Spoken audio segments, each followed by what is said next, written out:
Dili mobo sa 50 ka mga motorista ang gipang dakop sa Cotabato City tungod sa paglapas sa community quarantine. Samtang sa General Santos City, midagsa ang katawan sa mga palengke o grocery human sa Semana Santa.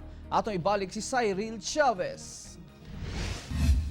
Napungot si Cotabato City Mayor Cynthia Giani Sayadi sa pagbaha sa mga pribadong sakyanan sa syudad bisa na sa gipatumang enhanced community quarantine.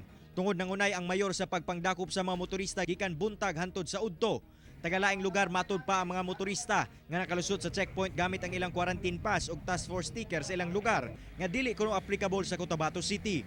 Girepreman ang mga gipangdakop o gidokumento sa kapulisan una gipangbuhian. Tungod niini, magpagawas ang Cotabato City og bagong quarantine pass nga lahi ang pangbuntag ug panghapon. Required na usab nga magkuha og working pass ang mga mugawas aron manarbaho. Samtang problema karon ang mga trabahante sa Bangsamoro Region nga anaa sa Cotabato City, sanglit kadaghanan kanila ang dili taga Cotabato City. Daan ang dili maayo ang relasyon sa LGU sa Cotabato City ug sa BARM. Sa General Santos City, human sa gipatumang 4-day total lockdown sa syudad niadtong Huwebes Santo hangtod Easter Sunday. Midagsa ang mga mamalitay sa mga public market, grocery ug supermarket.